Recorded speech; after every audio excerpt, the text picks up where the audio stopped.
and welcome to another episode of Choices Global, a production of First Assembly of God, Wortmanville, Georgetown, Guyana. On this program, we curate and cultivate conversations pertinent to nation building, and in this episode, pertinent to families. This is our second session in our family and marriage series on the topic Faith and Forgiveness, Navigating Conflict. We have an awesome panel of couples today, and we have with us Neil and Audrey Corey. They are heads of the Family and Marriage Department of First Assembly of God, and they have been married for 41 years.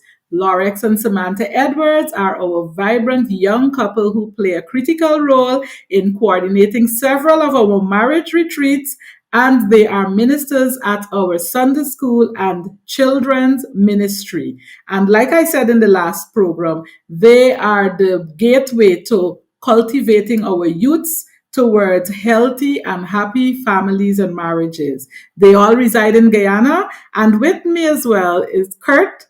The Corbins are here, myself and Kurt, or Kurt and me, and we are also part of the family department and married for 17 years. Kurt, you can audit that.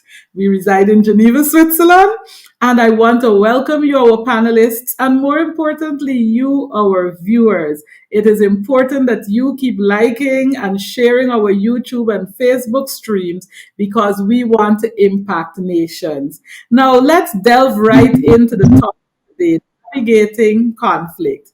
It is said that conflict is inevitable in marriage and can create damage or discovery. We choose which it will be. Discovery means learning new ideas, approaches, and solutions. And I dare say, learning a lot more about each other, right, Kurt? And the damage, I would say, is conflict left unchecked. In our previous series, we spoke about how conflict can devolve into lack of respect, and it can even turn into abuse.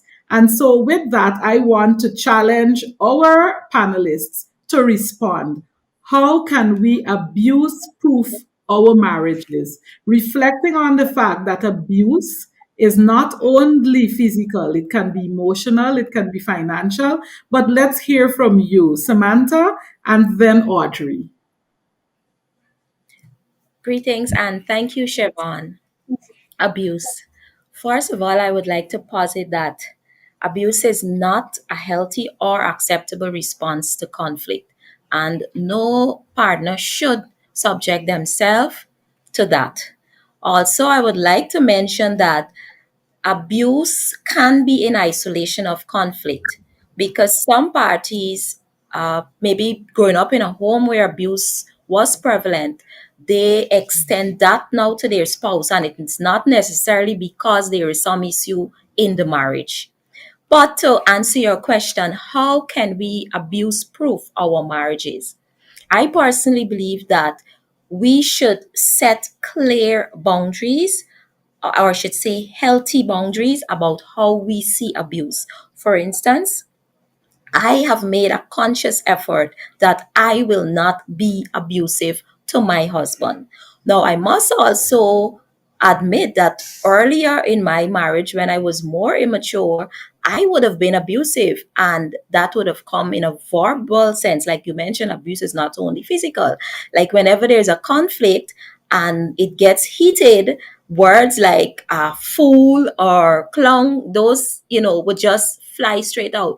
But then with time, I realized that those words have devastating consequences. And so I have personally refrained, and I try very hard whenever I'm angry not to use words that can hurt because it's considered me being abusive to my spouse. I also have resolved to not attempting to hit, because I mean, look at my size. If he hits me, what will happen? But I personally believe that we should set boundaries. And I also believe that another way we can proof our marriage is by openly communicating honestly whenever we see it appear, or if it appears, whether we perceive it or actual. And by say openly, let's say in a marriage, a spouse hits the other, that's physical, or they're abusive with words or emotionally, don't just sit and accept it. And as for faith based persons, we may say, oh, pray about it, expose it for what it is. You speak to your partner first, and if it does not resolve, go to someone else that you consider example or counselor, somebody, but do not let it fester. And my third point, considering I bet the others are rearing to chip in, is get help. Should you be in abusive relationship, or it starts, don't accept it as the, let's say you're the abuser or you're the one receiving the abuse. Go and seek help as to how you can change the marriage, the course of the marriage. So that would be my tidbit in how to abuse proof your marriage. Awesome. Awesome. And I hope our viewers are listening. Audrey, we'll call on you. Can you share from your wealth of knowledge and experience, how can we abuse proof marriages? Thank you, Siobhan. Um, I do agree with what the man said fully, but I want to start before marriage. I want to start with court. I want to start with you as a young person and what you might be exposed to, because that's what you're going to take into your relationship, your marriage, whatever it is. We have some homes, some families who normally are abusive in terms of words. They speak to each other, they use phrases and words that are unacceptable in society, really. But it has become a habit for them, and they can take that into their marriages.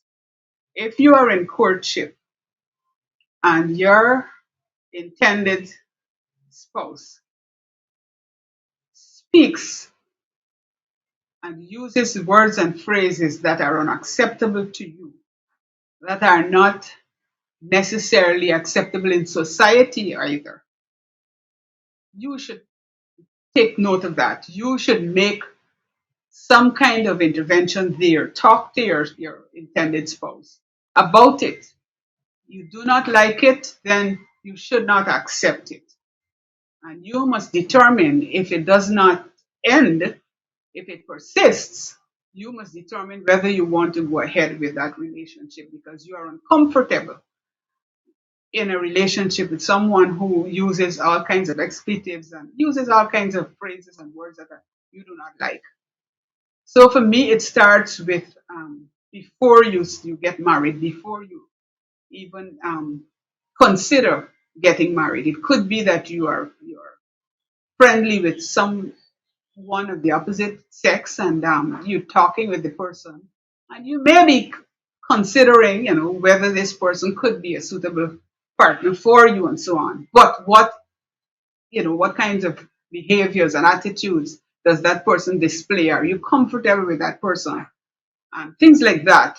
So I would start at that point, and then you, of course, you go into your relationship and so on. If you cannot get that resolved, if that person is not willing, if it's not easy to see an end to that kind of behavior, then you should reconsider what you're doing with your own life, because you're going to be uncomfortable in a relationship like that.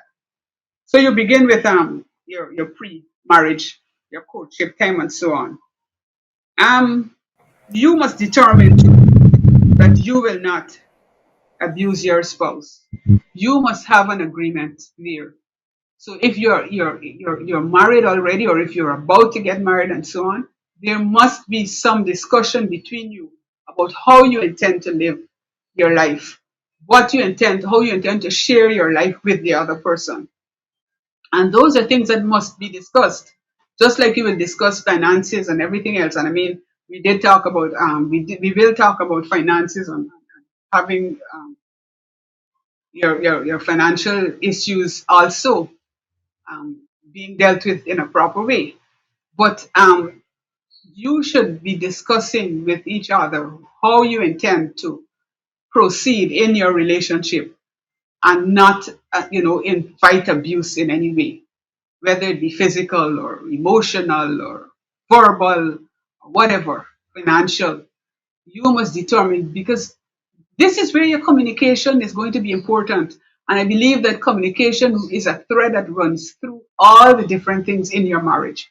It includes those kinds of things with abuse and so on. So if you are able to communicate effectively with each other, you're able to share how you feel about different aspects of your conversation, different topics that you will raise from time to time. If you're able to talk about these things freely, all right, and you're determining that these are not acceptable things for our relationship, then this is one way you can cut the likelihood of that abuse taking place in your marriage. You can reduce that likelihood. So we want to be able to start with a healthy relationship, right? Minus those negatives, minus physical, minus verbal abuse and things like that. So if you are a person who does not have um, a good vocabulary and you think that you can spice it up with words and phrases that are unacceptable and your spouse might refer to as not very good, then you should be reconsidering how you behave and really trying to get help if you need it to decide that you will not go in that direction any longer. So abuse is unacceptable. That's the bottom line. Abuse of any sort is unacceptable, and therefore you must be able to determine that if this is not working in my relationship, then I need to either get help. If I am not in the relationship yet, I need to reconsider whether I want to go ahead with this relationship. And if you're in the relationship, you must determine that you need to get help. You and your spouse need to get help. Powerful, powerful. So, young ladies who are listening to this program, you've heard from these experienced ladies.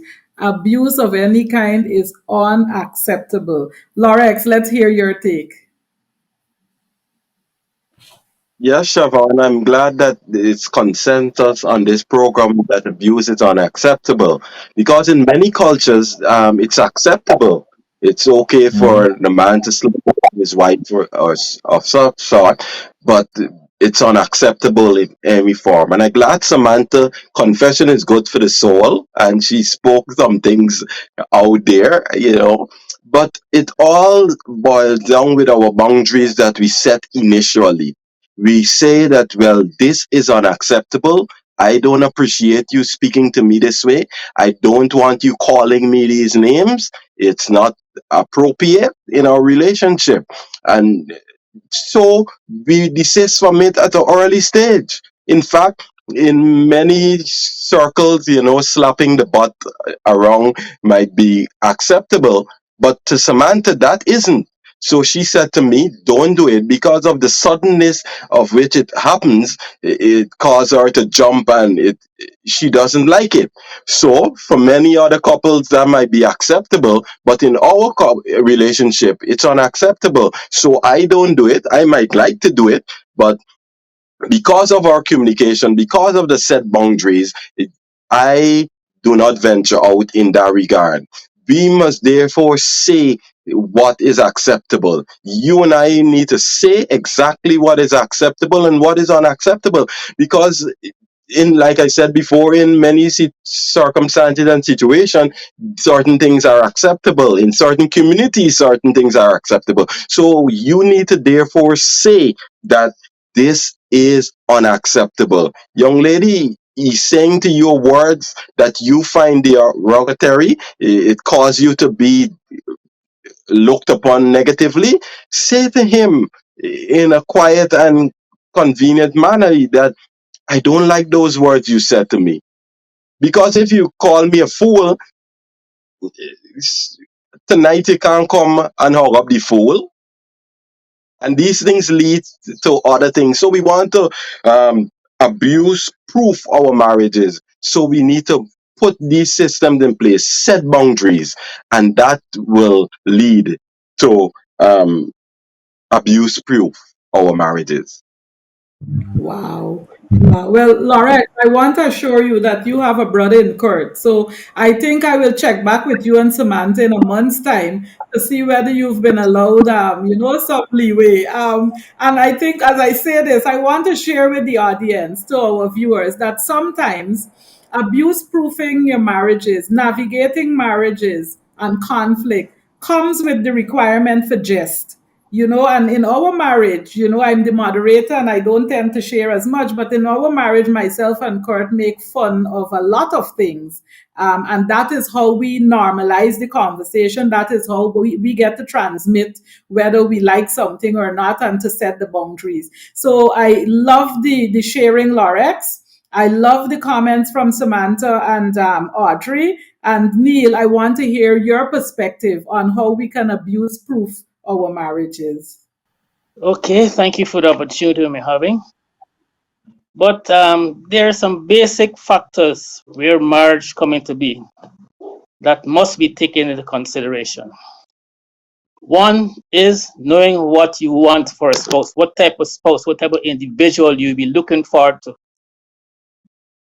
You have to be able to understand what you're committing yourself to, which means you have to do background research, which you have to be able to study the culture and the culture to which your spouse might be coming from. You got to understand because what happened is that whatever is the culture, that is what is likely to be sometime down the line to be established. I'm an agriculturist, and if I plant bora, I don't get okra. In similar fashion, if you come from a background which is abusive, that is what is learned, and that is what is likely to be inculcated in the relationship that you're having. And what happens when a situation arises, that is what comes into play. So one of the things you got to do in getting into contact with someone is to do background research to find out what you're committing yourself to. Understanding what you're committing yourself to is only one remedy can help you if you want to commit yourself is seeking God's help. Because only God can make the necessary changes that you so desires of having. It's for you to understand what you're committing yourself to and for you to seeking God's help to be successful this relationship that you're committing yourself to. You see, people find an abuse is that some people, what we term short-tempered, some people react to situations based on how they see things. But to me, they say when you're going into this marriage, marriage is until death, which is a lifetime commitment, and death by natural causes. All right, not death by death by natural causes. All right, so you're going for a long haul, which means you have to be able to abide with situations as it come and not to think in terms of getting back out of it. So the commitment that you're about to make, you must have an understanding of what you're committing yourself to. You must have appreciation of what you're committing yourself to. And knowing that the culture of your spouse is what is embedded in them. And you can only get over it is by relating to each other, communicating to each other, letting each other know your likes and your dislikes. You have to be able to plan together to get success of this relationship. It's no one situation when you're committing yourself to marriage. I want this and I want this. No. Rastaman will actually pass out. Rastaman, I man will die. It's for you to communicate with each other. It's for you to say we and us, and you work together to develop this culture that you're committing. So I want to encourage you, if you're committing yourself to a situation, seek God's help and wisdom. First of all, you must understand what you want in this relationship. If you're a dress passion or you're a sport passion, you got to understand what you want in this relationship. Because unequal yoke is bring problem. Because if you're a sports and your spouse like to go and praise God, when you want to get your spouse to rather kind of praise God, there's a conflict comes in there, which means you're having two different understanding of what life and culture is all about. So you have to work and get a level playing field to understand where you want to go in this relationship. And in so doing, seek God's help for the commitment that's required. You cannot do it by yourself. You need God's help. So I want to encourage you, if you're committing yourself, seek the wisdom of God.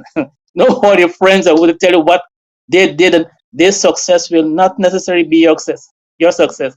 Their success could be chaotic to yours. So you have to seek God's help, the wisdom of God, to make this relation become the best that is ever to become. That's my recommendation for you as a couple coming together. take that on the authority of 41 years of marriage. That's to our viewers. Kurt, your reflection. To abuse proof your marriage? I think that's the question. I will just throw three examples out there. Firstly, do not use intimacy as a weapon. You would like to abuse proof your marriage? Do not use intimacy as a weapon. Do not withhold sex. Do not withhold sharing and cuddling and loving. It's going to drive a wedge even further between your relationship. It's not an excellent example of allowing or making the other partner or your spouse succumb or give in or whatever you were trying to do. Do not use intimacy as a weapon. That is one way of making your marriage abuse proof. Division of labor. Be considerate. Both of you are working. One of you may be working. However, it doesn't mean that because one is working or because both are working, whatever the situation is, it doesn't give you, whichever party, the right to decide you will do this and I will do that and I work more than you and you work. Be considerate. Division of labor, we sit down and we decide based on varying factors, including work hours and so on and so forth, including what your partner likes as well. Maybe your partner do not like or does not like doing laundry, maybe iron the clothes, maybe press the clothes, whatever, maybe vacuum, maybe sweep, whatever it is. Now, we have to come to an understanding with division of labor. We can go on and on and on, but in interest of time, it is we must be considerate with each other. The third one I would like to leave here is parenting differences or parental differences. How do we abuse proof our marriage based on parental differences? Siobhan and I were both raised differently. We established this a long time ago. She was raised more in a free environment where she was given leeway and scope to do varying things with the trust. I was raised more in a strict environment, so I'm very strict. And it was also developed, or yes, developed more in the military. I am a trained military officer, so I'm very strict. Now, why on the seeing her the way she parents our children and knowing the way that I know, I was very strict at the beginning. But as we go along and as the years continued, I've learned to mellow my way of parenting. So, as Samantha said in the previous program, I found a way to learn how to adapt. I changed because I realized I can merge both. I don't have to be strict all the time. And Siobhan has also learned she doesn't have to be jovial and fun all the time. There's a time when you have to pull that string and pull that rope to keep our children in line. So parenting or parental differences is one way where we can abuse proof for a marriage. It doesn't mean that we will go with the wife's way all the time. It doesn't mean that we will go with the husband's way all the time. That in itself could cause a conflict. I want to raise my children like this. Remember, they're not your children, they're our children. So we have to find a way, or you have to find a way of coming together to abuse proof your marriage. Siobhan. Wow, I think we could end the program at this point. Kurt, powerful. And I'm reflecting on a few things because you guys have given so much. But what do I want to underscore to our viewers? Kurt, you spoke about children, and it came to me that I want to caution that if we go down a road of abuse, when you abuse a spouse, you abuse the children or those in the environment around you because they're learning. Our boys are Yeah. so sensitive to how we feel. And thank you, Neil, for agreeing. So this is the first caution. The second caution is I heard Audrey going back not only to the marriage but to the courtship, and I think Yes. this is the opportunity for young people to set their plans right by putting the boundaries about what they accept, what they don't accept. And I want to share a little story. When myself and Kurt were courting, I had seen abuse in my environment. And so I would deliberately get him angry. I repeat, deliberately get him angry to see what he would do. And the one time that it escalated, the young man put his shoes on and I didn't see him for 2 weeks. He thought I was upset but he didn't know he had just passed the first and most important test that I had as a young woman. And so with that, we've never had an issue. So I really want to underscore that to our young people. What I also want to take a quick opportunity to highlight is that emotional abuse is very subtle, and we all might think that we are not in the trap, but we might be. When you're impatient with your spouse, when you put your spouse on a guilt trip, or when you are unhappy and then you start to mope, so that you are now impacting the happiness or the liveliness of your partner. All of those are part of emotional abuse. Five other signs that I want to share very quickly with our audience. If there is a hypercritical or judgmental attitude towards you, that's emotional abuse. If people ignore boundaries or invade your privacy, your partner, yes, your loving partner or spouse, if they invade your privacy, that is abuse. It's not that you should trust each other and we should invite each other in. We can discuss about whether we should have the password to each other's phones, but that is for another series. But I'm saying if they invade your privacy or we invade each other's privacy, that's part of emotional abuse. If we are possessive or controlling, if we are manipulative with our words, we determine when you should do that, who you should speak to. And if persons often dismiss your feelings, we need to be careful. I'll give another example. Myself and Kurt. When Kurt, I'm going somewhere, my husband is always concerned about me and he gives detailed directions. I'm a quick learner and I want him to get to the end of the conversation. We need to balance. We jest about it and we then have acknowledged, Kurt, you're detailed and you are concerned, so I appreciate it. But Kurt, can you hurry it up? Because I get to the end of the sentence before you've even gotten to the middle. And so I just want to share these are practical examples and experiences that we've had that have caused conflict in the past, but with communication and even joking about it, we've been able to overcome. Now, I think, Kurt, there's some reflections that you might want to share, either a question or a reflection, but I hand over to you as my co and lovely husband moderator. Thank you, Are you Siobhan. blushing? I wouldn't. I'm blushing. No, I'm just smiling. It's a lovely smile to my beautiful wife. I had a question in all of our discussion and all of our ramblings and so on and so forth. Very intellectual and educational, I would say. Um, and we're talking about abuse. And looking at the time, I will go to this question: is there a place for faith and forgiveness in marriages? Is there a place after all of the abuse? How can faith and forgiveness heal marriages? And anyone can jump in and go for a few minutes. Taking a look at our time, we leave the last minute for our moderator, Siobhan.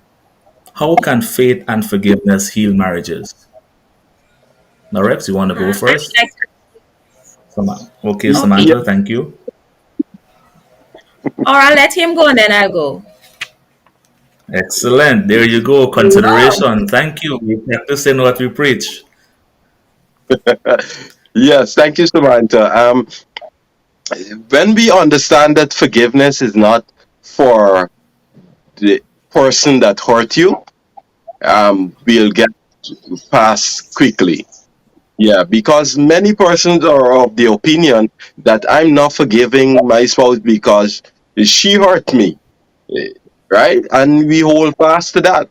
But it humbugs the entire relationship, not just the relationship with spouse, but it also humbug your relationship with your heavenly Father, your God. Because as a husband, if I hold iniquity in my heart against my wife or any resentment in my heart against my wife, my prayer is hindered. So I want a good relationship, not just with my God, but also with my wife. So I quickly agree quickly with my spouse on the fact that this forgiveness is not necessarily for her, but is for me, so that I can grow, so that I will not experience any medical conditions as a result of holding her in my heart, holding resentment in my heart against her. So I quickly um, go to that point where I forgive. And that comes all because of my relationship with my God, because I have that faith there guiding me and saying to me that if you want a good relationship with your God, you need to have a good relationship with your spouse. And if we can get that across, we get it quickly. While I understand that hurt can be deep, and I don't push people to go quickly and forgive, you take your time, but know that while you're taking your time, your relationship is eroding also. Yes. Powerful. Powerful. Audrey, powerful. In 1 minute, thank Unforgiveness, you. I believe unforgiveness does not remain as unforgiveness if it continues. If you learn not to forgive, if you hold on to being an unforgiving person, it doesn't just remain as a person who does not forgive. It progresses. There's bitterness that comes in. Unforgiveness hardens into bitterness. And then you come to a place where you don't even want to see, to tolerate the other person. It can get that far. Now, why would you want to reach that stage of bitterness against your spouse when you could forgive and clear the way for your marriage to progress? When you do not forgive, you're stuck. You cannot move on. And therefore, if you want your marriage to work, your relationship with your spouse to improve, you've got to forgive. And just like Lorik said, you've got to answer to God. We are always doing stuff that we need forgiveness for. Why shouldn't we then extend the hand of forgiveness to our spouse, somebody as close as this, who we sleep and wake and eat and drink with? Why shouldn't we extend that hand of forgiveness? So we should forgive our spouse and quickly, because sometimes when it takes too long, it's harder to forgive. Forgive quickly, forgive instantly. So don't even wait for the person to say, forgive me. Just forgive the person. The person may have done you wrong. You may have been offended by something, whatever it is, but just forgive. Do not wait. Forgive. If I can jump in quickly, I'm conscious of the time. Kurt, yes, forgiveness. While I agree that we should, I want to posit, especially since we just touched on abuse, that forgiving does not mean that we don't need to deal with the issue that would have caused the hurt.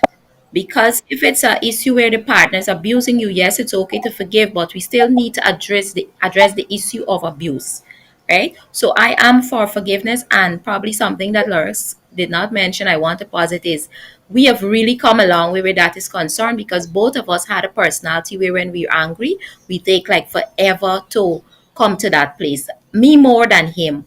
But we have come to a place now where we quickly resolve our differences, or even if it's not resolved, we're at a better place where we can resume casual conversation and then address the issue later. But in the question of faith, I believe that from the inception, even before we get married, it's an act of faith.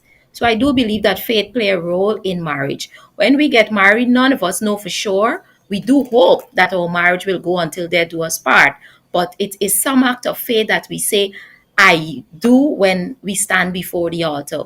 And even as we progress in marriage, everything that we do has to be with some basis of faith, because we do not know what the outcome will. And the definition that we live by is faith is the substance of things hoped for, the evidence of things not seen. So everything that we embark on as a couple is in faith, with the intention that we will see the results later on. So even when we see certain issues are not resolving, or it's taking longer to resolve, or we have financial issues and all of that, we would have put our faith to the test and watch, with time, we are now at a better place. So to answer the question, Kurt, yes, faith and forgiveness do play a role in marriage.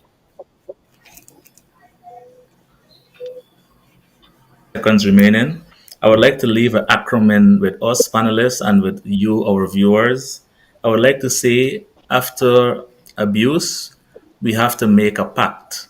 PACT. First, we pray. Second, we admit. Third, we confess. Fourth, we take action. We pray about whatever we did. We admit it to ourselves. We heard some persons don't admit. And then we confess to our spouse. And then we take action. And after taking action, we give thanks. Over to you, Siobhan. Wow. What another powerful session. Such lively, such insightful, such deep suggestions and solutions. I started off this segment positing that conflict is inevitable in marriage and it can either create damage or discovery. We have clearly demonstrated what damage could be done. On the discovery end, this is where I challenge our viewers to reflect on the value and the intent of marriage to be unity, to be productivity, to be security, to be harmony. And if there is one biblical principle that leaves us bound up in keeping our marriages, it is the concept and the action of love. And I leave with you the Corinthians definition as we close this program. Love is patient, love is kind. It does not envy, it does not boast. It is not proud. It does not dishonor others. It is not self seeking. It is not easily angered. And it keeps no record of wrongs. Love does not delight in evil, but rejoices with the truth. It always protects, always trusts, always hopes, and always perseveres. To you, our panelists, thank you again for all of the insights you've provided. And to our viewers, we want to thank you for joining us in this episode. As we close, we want to remind you that you can keep in touch with us at faogw.org and our YouTube channel, Choices Global. As you look at our live stream, I ask you to like and share the pages so that what you benefit from can be a benefit to many others. Join us again 5 p.m. for another episode of Choices Global. I am Siobhan Corbin alongside my lovely and loving husband, Kurt, your moderators for today, encouraging you to write positive stories in your marriages and your families and to just love. This is Choices Global.